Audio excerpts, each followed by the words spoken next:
Learn the most empowering hiring techniques. Land the most desirable talent. Launch your company towards massive success. This is the Higher Power Radio Show with your host, Rick Gerard. All right, now every company must continually communicate with their team if they are on or off the bus, seeking to understand if they are the strongest person in the right seat. Now, having worked with some of the most outstanding founders over the past few years, the one thing I've learned is that this conversation should happen often and always be welcome. Surprise resignations should never happen. They should be planned, celebrated, and fully supported. I'm Rick Gerard, and welcome to the Higher Power Radio Show. We help entrepreneurs and executives win the strongest people.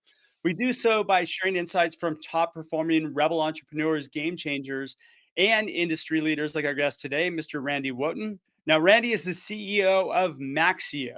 He's a three-time CEO who has sat on the board of several other VC and PE-backed companies. Most recently, he was tapped by Battery Ventures to step in and take over the integration of SAS Optics and Chargeify, which they purchased in 2021. He and his team launched a new brand, Maxo, and they've been hard at work rebuilding out new capabilities to support Maxio's vision and to help startups accelerate their growth. With more than 2,200 customers, Maxo is the industry's leading billing and financial operations platform for B2B SaaS companies, which is what makes Randy the perfect expert for today's topic. Randy, welcome to the Higher Power Radio Show today. Thanks, Rick. You nailed it. Thank you. I always have like 2 or 3 flubs when I'm introducing people, but hey, it's part of my charm. You got it. Yeah, I know the essential is done. And yeah, Maxo, you nailed it. Billing and invoicing, rev rec reporting for B2B SaaS companies. And so we focus on those early stage founders who are trying to figure out, they got a great product. How do they get product market fit? And then how do they get paid for it and collect the cash? And then over time, how do they get funded and stay funded? So we're squarely in that, early stage, enabling the innovators to unlock their next stage of growth. Which is funny because that's kind of the reason why I reach out to you personally on my end too. I'm there, and you and I will be having some offline conversations. Look forward to it. I know. All right. One of the things that you're an expert in is actually coming in at that phase when the founders get some product market fit, they start growing, the companies start thinking about like, how do we scale? And I think I said to you offline, some people probably review you as a threat. You're the next phase of the company, getting us to a growth phase. Talk a little bit about how you're brought in and what your expertise is and how that translates through to solving the problem that most companies have. Right. So first I'd say I'm not an expert. I've had a couple of tours of duty, which we'll talk about, in the specific inflection point where companies are moving from, call it Series A, Series B. They've got product market fit. They're starting to build out a sales team. They're starting to think of things about customer success. They're starting to think about how do we scale? How do we do efficient growth, not just growth at all costs? And so what I bring to the table is some experience having worked at large companies like Microsoft and Salesforce, where you see how do you orchestrate across thousands of people. I've worked at small companies. I've worked at, as I mentioned, I've been on a couple of boards. I've done due diligence for PE firms. So I feel like where my strong suit is in this, how do you set up a company's operating system? How do you set up an executive team to scale to that next level? And we'll get into some of the specifics there. But I do think there are these inflection points. So getting to $1 million, there's an inflection point ARR. There's an inflection point at $10 million ARR. And then I think you kind of get into this valley of death, somewhere between $20 million and $40 million, where if you're not able to scale, you're just going to turn into a zombie company. But if you can scale and drive efficiency and get the flywheel going, then you can start to track towards that next inflection point, which is 100 mil. So I'm kind of brought in by VCs or PE where they feel that often its growth has stalled. They're not 100% sure if it's a market problem. Is it a marketing problem? Is it a sales execution problem? Is it a customer success problem? So I'm primarily a go-to-market guy who comes in and helps assess what's happening, comes in with some playbooks, has some speed dials to people who are much more intelligent than I am about specific issues. And then we get at it. It's funny because, you're brought in to figure out what's not working. And usually it's funny because I say this a lot, and you're going to probably argue with me. Most business problems are people problems in disguise. Wrong person on the bus. What got you here won't get you there. There's a lot of like those scenarios that come into play. I get brought in as a recruiter to find you to come in to fill that role. Now that I'm in a software company, not so much anymore. Like you said, the valley of deaths happen at these different growth phases. When you come in, you get brought in, what do? You identify those problems. What are the most likely problems that you find? And then we'll talk about how you tackle it.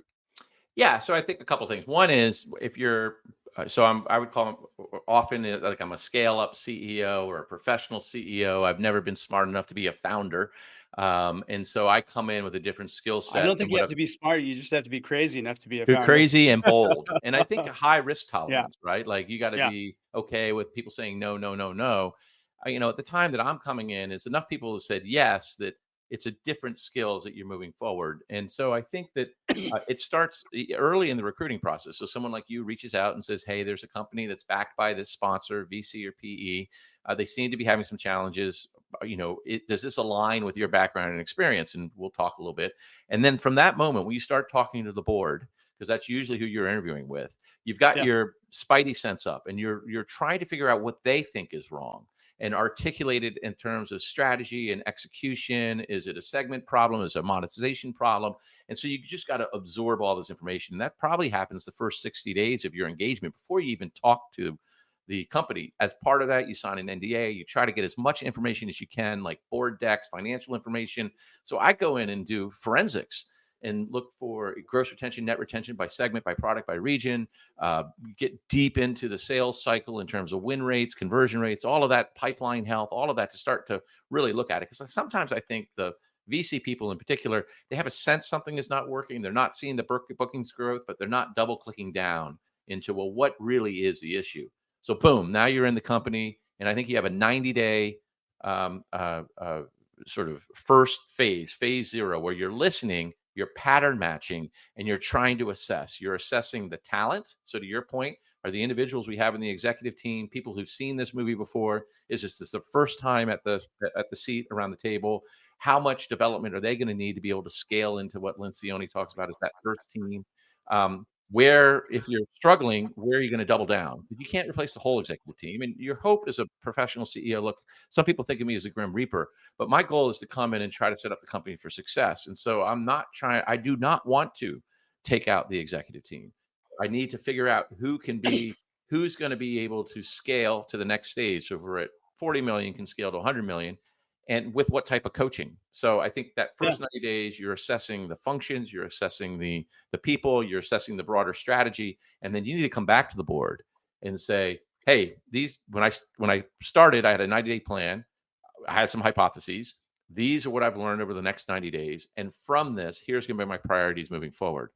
And I think you find it breaks down into really kind of 3 problems: go to market, scaling, so systems, process, and then leadership. And I think leadership is often, early stage companies in technology are founded by technical folks who sometimes just don't want to manage, or they don't like the complexity. They don't like all the people issues. So some of it is just about, they need someone who can come in and be more of an externally facing CEO to raise money and to manage the team and put up with all the management issues. And they may prefer to be CTO or chief strategy officer. So figuring out what seat on the bus people can play for today and tomorrow is one of the key responsibilities of when you fleet up as a professional CEO. We work with a lot of EOS companies, right? And like they talk about GWC, which is get it, want it, and have the capacity to do it. Perfect. Evaluating people when you come in, that takes you a step further into, if you do have to move somebody out because they're not on the right seat on the bus, maybe to a different seat.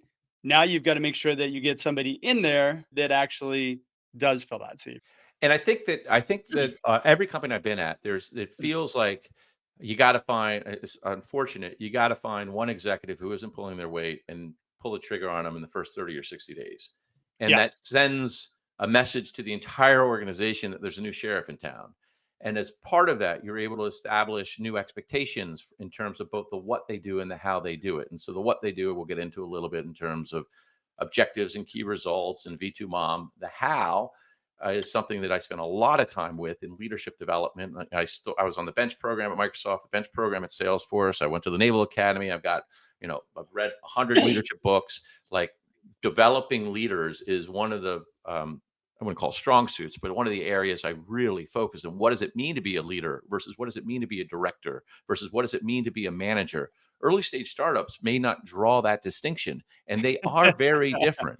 Managers Early are focused. stage startups, it's just, you want that title? Great, go Yeah, for right, it. totally. Like you need your executive team. I talk about people on their altitude. They need to be thinking about and worrying about things that are going to be true in the next 18 to 24 months.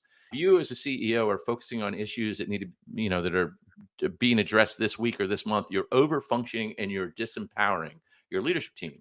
But you got to set the expectations in terms of how do you create a rhythm of the business such that you're creating visibility and transparency so that as that executive team, we're executing against our 90-day plan so you can spend time talking about the next act and doing the hard work around the strategic decisions that need to be made.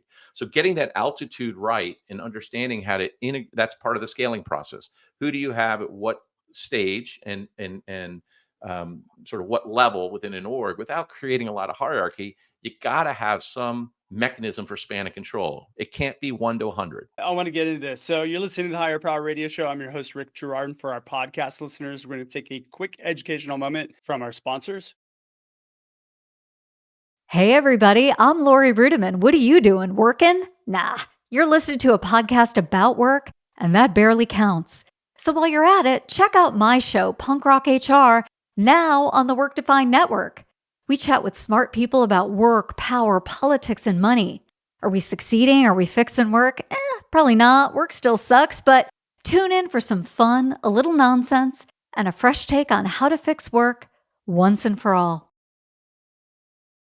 All right, I'm digging in deep with our guest, Randy Wootton. He is the CEO of Maxo, and we're talking about how to understand if your people are on or off the bus. And now we're going to get into this framework you talked about, you teased out, which is the company operating system. V2 Mom, I think, is what we talked about. What is V2 Mom first? Well, I stole it, right? I don't ever have any good ideas. I just steal other people's idea and replay them into a new context. The broad construct of V2 Mom is Mark Benioff, and you can read about it in Behind the Cloud. He has a very specific definition for each of those. What I liked about it was it's memorable, right? It's each of the letters means something. I've taken it and adjusted it for and adapted it for what I call the startup, at the speed of startups. So for me, V2 Mom, the whatever it is, 5 things are vision, values, mission, objectives, and metrics. And to break that down, vision is your to be state. It's where are you going? Why do you exist? And a lot of people kind of poo poo that and think it's still wordy. I do think there's real value. Like, for example, with I do Maxo, too. we had 2 companies come together who had very different visions, creating one vision about what are we trying to do. So at Maxo, we're trying to help innovators unlock their next stage of growth. That orients us around everything that we're trying to do. But it's too high level for the individual developer or individual salesperson to feel like, oh yeah, today I helped an innovator unlock their next stage of growth. So then you move into, I'm going to go to M before the next But hold V. on, the vision though, let me just add some. Like, it is a very powerful tool in getting people to buy in too. You're right. I've seen people poo-poo vision. Yeah. It does mean something. And if Oh, people understand where you're going with the company, then you're going to get a higher quality of person that's going to want to join the company rather than, hey, we're building this widget and we hope it works out. Who's that going yeah, to, Rick. right? I'm. What is it? I'm. Lots of years of trying to do this at multiple companies and Yeah. dealing with the resistance of, oh God, we're going to do another vision exercise.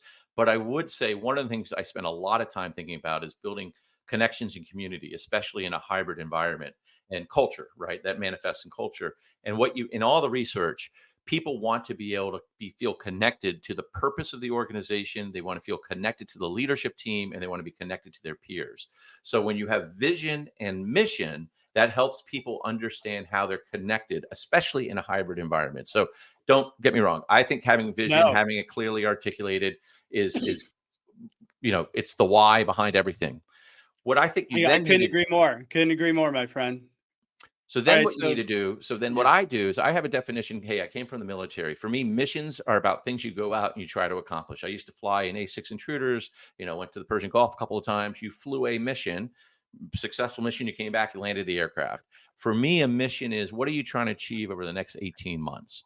And that becomes now the North Star. You have a metric associated with it, one metric that's determining are you going to be successful. So for us, our mission right now is to increase gross retention to X percentage, and we're a little bit below that, but we're making traction against that. That guides what our CS team does. It guides our prioritization of product capabilities. It guides what our RevOps teams does. So having a mission, an 18-month mission.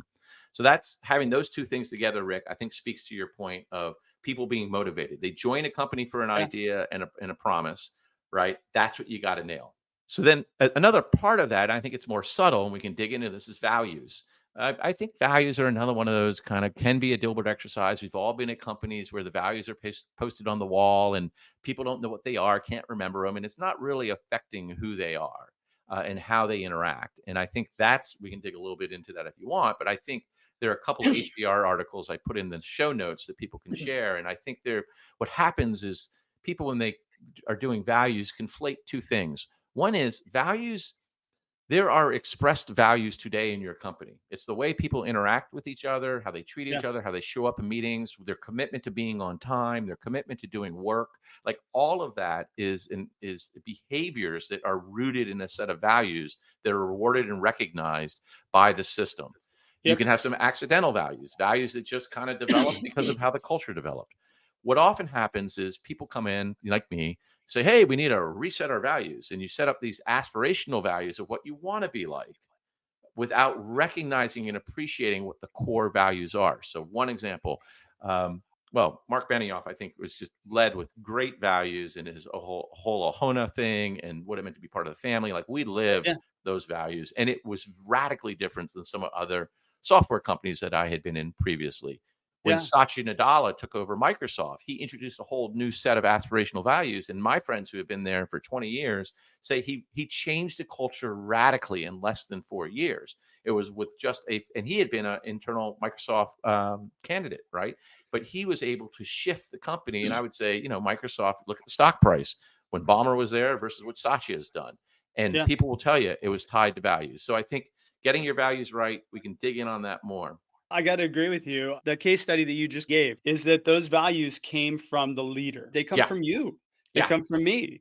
Yeah. And it's our behaviors that drive those things that people are going to either resonate with and, hey, this is a behavior that I can buy into or not. And if they don't, then they move on. And that's a good thing for the business.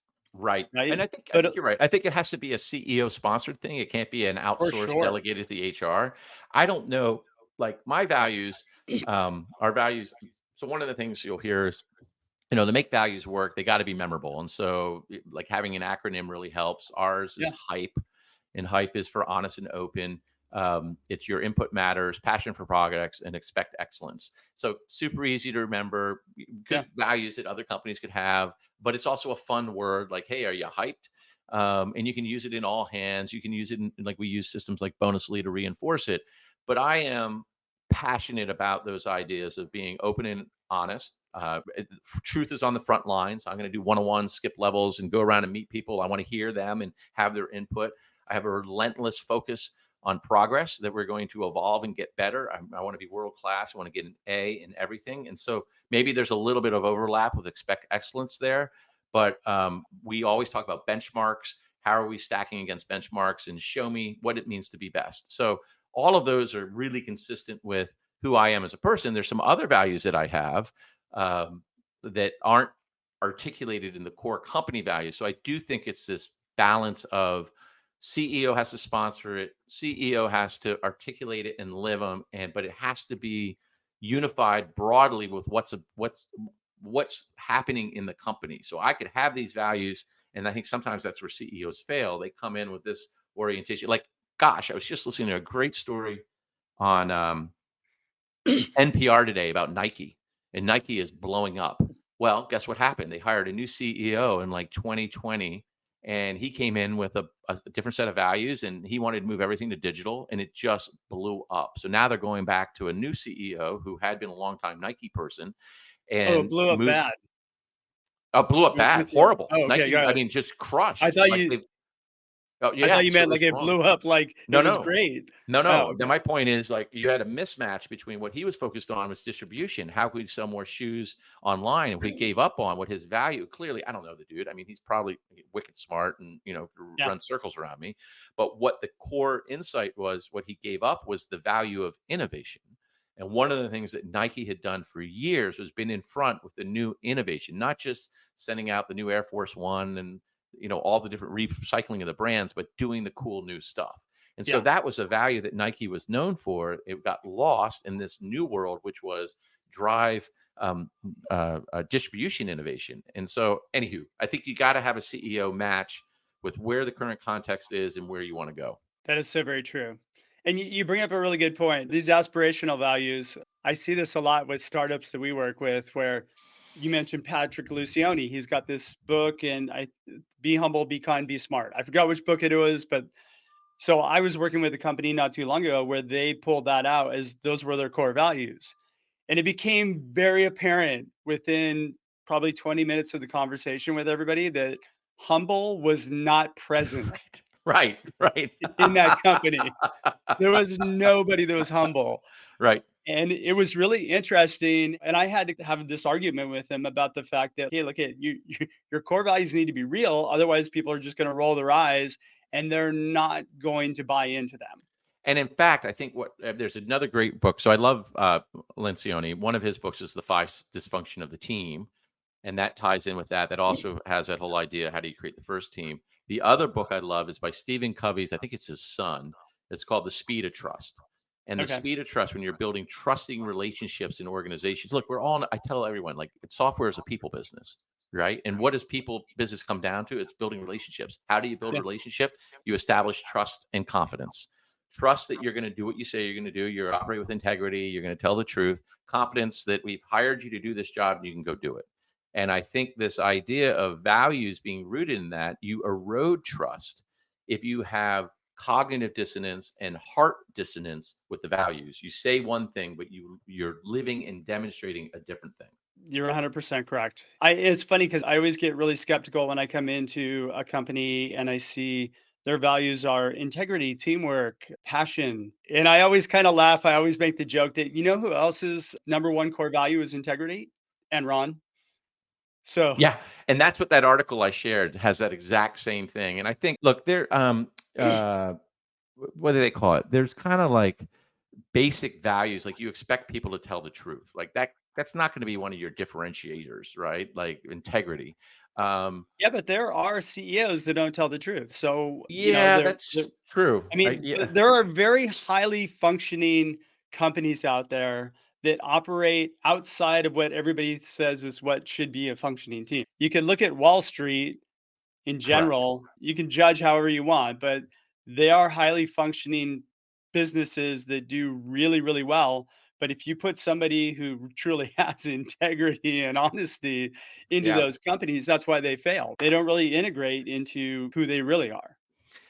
Rick, you're probably right. What I would say, and I would just fall back on, I went to the Naval Academy. I spent 8 years in the Navy. Not that I'm Sure. perfect, but the idea of character and Yeah. integrity is like a starting point. Like you don't pass go if you don't have that. And we fire people if they lie, and people can argue that. But just every person that I know, I've been out for a while, but the admirals that are still in that I went to school with are extraordinary humans with incredible character, integrity. They're going to tell the truth and going to try to do the right thing. They may not get it right, but they're going to try to do the right thing. And it just Yeah. gives me incredible confidence that we're going to have smart people evaluating crazy, chaotic situations.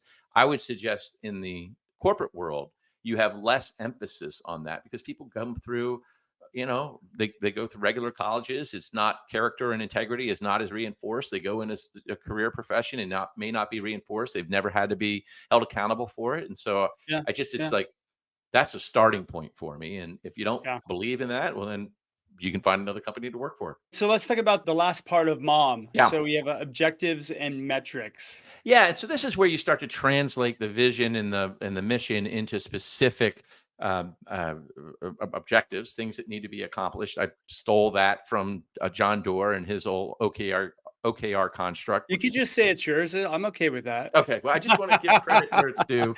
I'm kidding. Everything's borrowed these days Oh yeah, anyway, I mean it right? all Like, goes back to Drucker. Like if you read Drucker, like I bought all my my executive team his book, The Essential Executive, and gave it to him the other week. And I was like, I've been writing all this stuff about the 8 secrets of success for CEOs, and I reread Drucker. I was like, all I'm doing is reworking Drucker.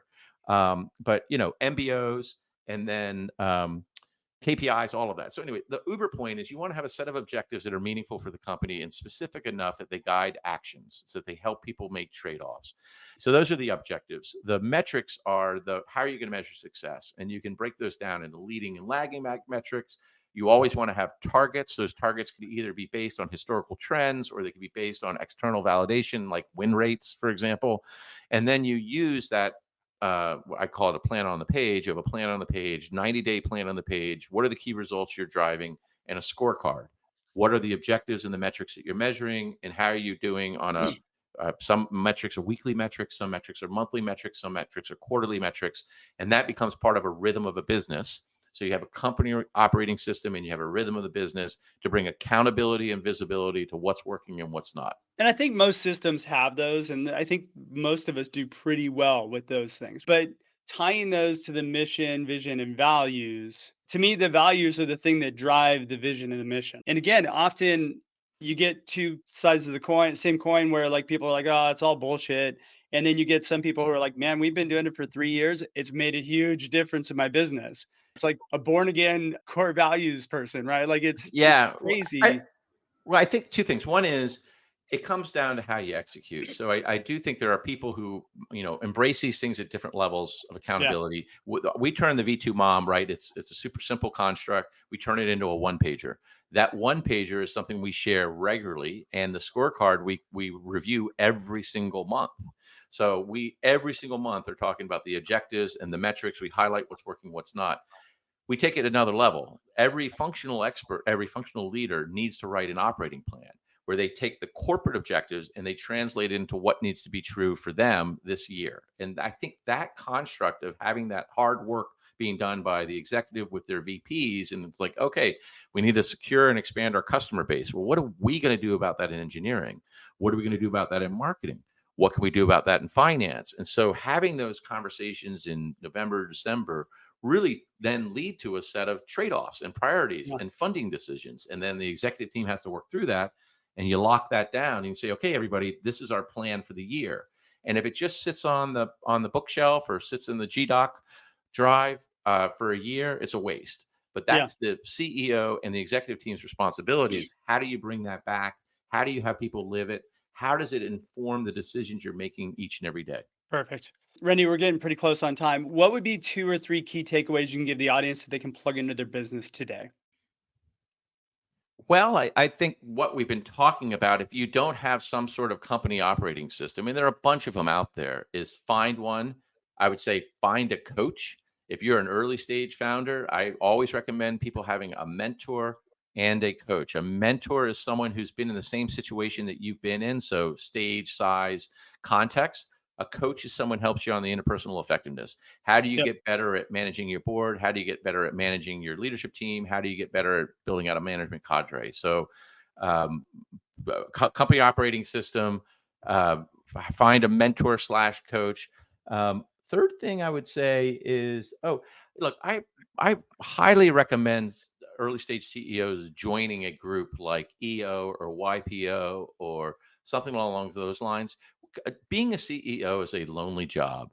For sure. Everybody blames you, right? And you blame yourself. And so I think getting into an environment where you can share what you're afraid of, what's working, what's not, and you don't have to feel like you have all the answers, it can be a really positive experience. I've had peer groups at every company I've been at, and it's provided a great forum for convincing, but also some good validation and just problem solving. Amen. Amen. Randy, thanks so much for your time investment today. And I want to welcome you to the Higher Power Radio community. Now, what would be the best way in which members of the audience could find your company?